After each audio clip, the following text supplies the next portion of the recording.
गंवार सास। ममता ने अपने बेटे को पढ़ा लिखा कर बड़ा आदमी बनाया।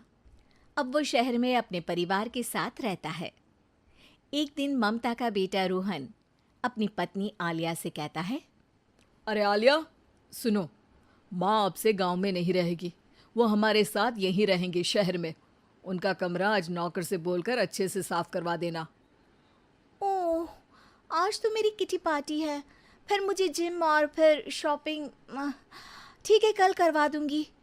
अब अच्छा, लेकिन माँ के सामने ये कपड़े नहीं चलेंगे। हाँ, तुम्हें साड़ी या सूट पहनना होगा। अरे बिल्कुल भी नहीं। मेरे मम्मी पापा ने इतना पैसा लगाकर शादी इसलिए नहीं की थी कि मैं अपनी मर्जी के कपड़े पहन ओढ़ भी ना सकूं। अरे चलो, गुस्सा मत हो, लेकिन कुछ दिन तो माँ की खुशी के लिए कर सकती हो ना। लेकिन आलिया मानती नहीं।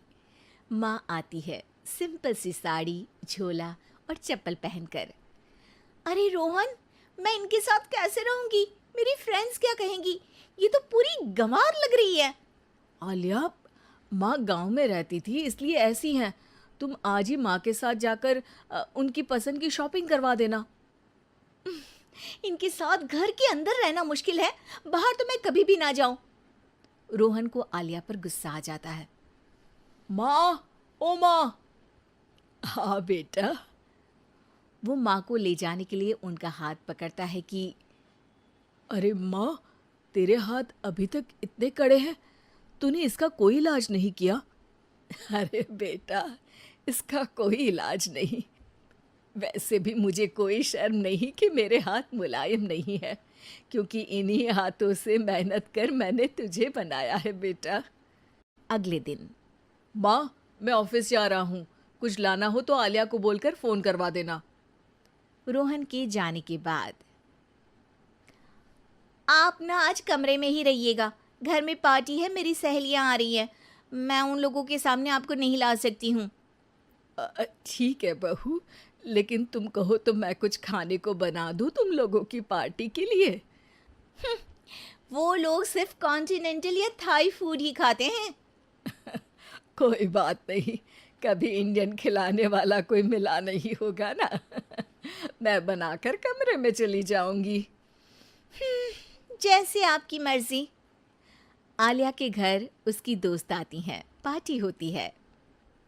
अरे वाह आलिया, ये क्या है खाने में? बड़ा ही स्वादिष्ट है यार, इसकी रेसिपी मुझे चाहिए। हाँ, और ये दाल, ओ माय गॉड, मैंने तो किसी 5 स्टार में भी ऐसी दाल नहीं खाई है। यार तू कुक को यहाँ बुलाना। अब आलिया घबरा जाती है। हाँ हाँ हाँ, क्यों नहीं, माँ जी ज़रा बाहर आइए। आलिया की सास सिंपल सी साड़ी और गांव के अंदाज में आती है। अरे बहू, क्या हुआ? खाना पसंद नहीं आया क्या? बहू? अरे ये गांव से दिखने वाली औरत तुम्हें बहू क्यों बोल रही है? कौन है ये? वो हमारी नई नौकरानी है। सास बहू की बात सुनकर बहुत दुखी हो जाती है। वो सर झुकाकर जा ही रही होती है कि एक सहेली बोल पड़ती है। अरे कहाँ जा रही हैं माँ जी? वो उठकर उनके पैर छूती है। जीती रहो बेटा। क्या है ना, आपकी शक्ल बिल्कुल मेरी माँ जैसी है।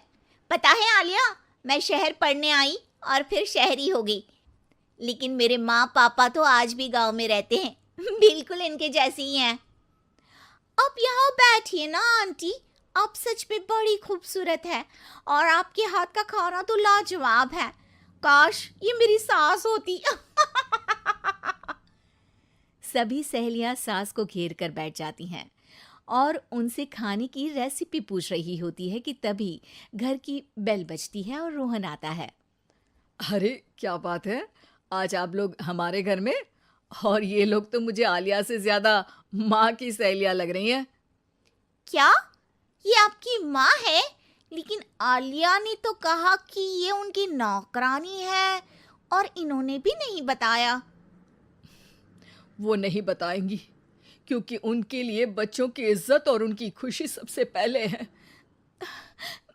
मुझे माफ कर दो, मुझे इन्हें तुम लोगों से मिलवाने में शर्म आ रही थी कि तुम लोग क्या कहती? अरे अब तो हमें शर्म आ रही है कि तुम हम लोगों की सहेली हो।